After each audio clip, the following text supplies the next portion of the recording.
Hello, everybody. My name is Luis Gutierrez, and welcome to another episode of the Geek Press. Today, we have news about Microsoft's Flight Simulator is pretty long enough to where if you buy the physical copy, you're gonna need 10 discs. Marvel's Avengers finally has the beta dates announced, and the PS5 is actually producing more units for the 2020 year. As for the Microsoft Flight Simulator news, let's just jump right into all of that. So, if you're one of the people that's hyped about getting a new flight simulator because that's the game of the year that everyone's looking forward towards, fuck Cyberpunk, fuck everything else, everybody wants Flight Sim. And if you're thinking of buying it physical, just be ready because the game is going to come with 10 discs. And the game's set to come out August 18th. The reason that the game is going to have so many discs is because of the size of the game. Microsoft is urging players to clear up 150 gigs for this game. That's like insane right there. Like, I think Red Dead Redemption was like 90 gigs or like 100 gigs, and fuck, that's an insane amount of files right there just for one game, for a flight sim. As you all know, I am bad at names, and I'm probably gonna butcher this name, so I apologize. Mattis, Cook, let's call him Mattis. So Mattis is a community manager for Aerosoft, the publisher for Microsoft Space Simulator. He had explained that the game has 4 main parts. The first part being the simulator itself, the second being the world and aircrafts that Microsoft has created, the third being the online content that is streamed, and the last are the third-party files. It's important to mention that third-party files are optional for the game, but the worlds and aircrafts must be downloaded, and that will take up to 90 gigs alone. Mattis went on to explain that the reason for so many discs is that some people just have slow internet and they can't get the game running in time. He went on to say, and I quote, "The simulator is in every way 100% the same.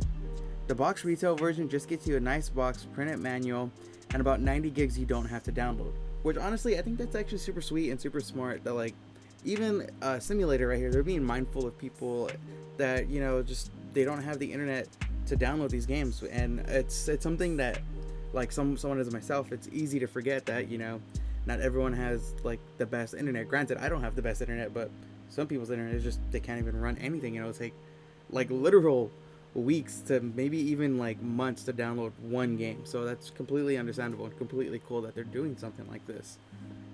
But let's carry on more into the game itself. If you want to pre-order the game, it comes in 3 different versions. The first one being the base game, comes with $60 and it comes with 20 planes and 30 airports to land. Next is the $90 deluxe version and it comes with 5 additional planes and airports. Lastly, you have the big kahuna, the $120 premium deluxe. It features 30 planes and 40 airports in total.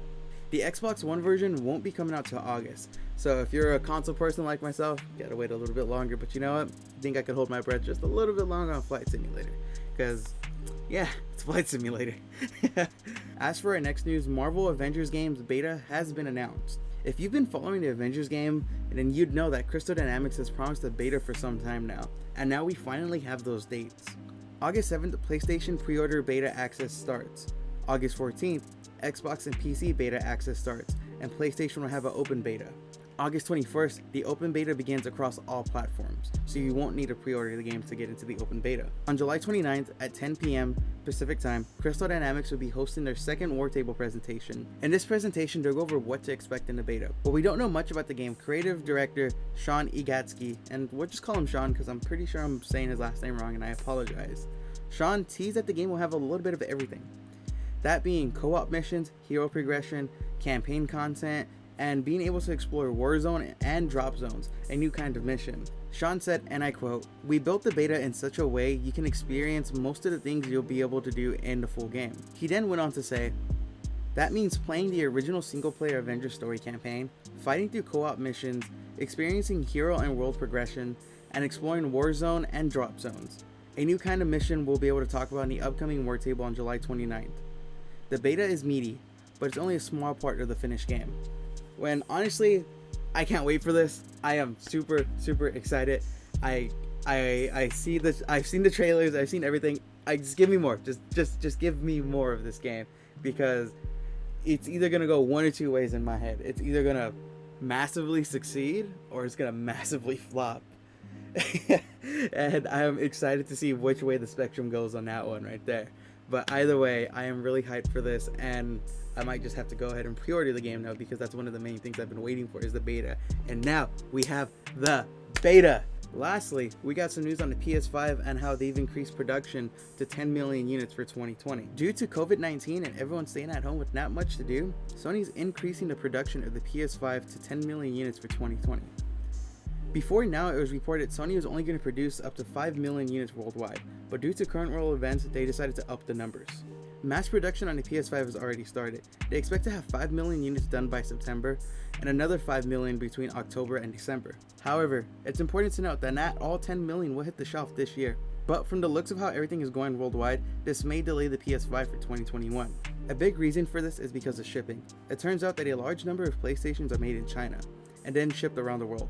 And because of this, it could take months for the new PS5 to hit stores because of how long shipping is. Sony is also going to increase the production of the PS5 DualSense controller that was originally going to have 10 million units shipped. And as of right now, we don't know how much the PS5 will cost or when it will drop just yet. But I want to speculate a little bit right now, and before I go any further, I want to clarify that I don't have any actual proof to back this up. This is just speculation and me reading in between the lines of what I reported and what I was seeing available right now that other outlets were saying.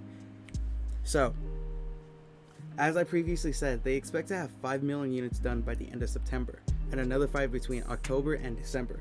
So, if they want to have 5 million units by September, I would imagine that the PS5 would come out early September, right? That seems like it would make sense, because why would they want to have 5 million done by September? By September if it's not even out yet. It only makes sense that it would be released then. And I think we might be getting the PlayStation 5 around September. It only kind of makes sense just based off of what they're saying in this report right here. And again, I want to clarify that I have no proof to back this up. This is just a simple speculation by a dude reporting on video game news and nothing more. It's just me going on a hunch. But who knows? Maybe I'm right, maybe I'm wrong. And if it does come out in September, that means that we will be getting the Xbox roughly around September, maybe November, because they do usually come out around the same time, and we do know for a fact that both of them are coming out at the end of this year. So hopefully they come out sooner than later, because I'd like very much to play the new generation consoles before, the whole world dies and blows up and kablooey, because it's 2020. Anything can happen. God. But with all of that being said, my name is Luis Gutierrez, and thank you for watching another episode of the Geek Press. And I know there's a lot of news going on, but as I say every episode, I'm just one man, so I'm sorry if I missed a lot of stuff. But I want to thank you for watching and tuning into this episode. And if you guys could like, subscribe, and turn on the notification bell, it would mean a lot to me. My numbers right now are pretty stable, and I'm really appreciating that all of you guys are just coming in and watching and commenting and liking, just doing all that good stuff time and time again. You guys are the best. And I have a few social media links. I have a social media link for my personal Instagram, my Twitch, and the Geek Press. And I have a Twitter for my personal and the Geek Press as well. I'm going to link everything down below. If you guys want to follow my WordPress, like I said, I use those as a script to essentially read off of what I'm telling you guys. Go ahead and give it a follow. That'd actually be really helpful too. And I do have a Discord link, and if you guys want to join the Discord link, just feel free to comment down below and say, hey, shoot the link, and I'll shoot the link, but it expires after the first hour, so make sure you grab it while it's there, okay?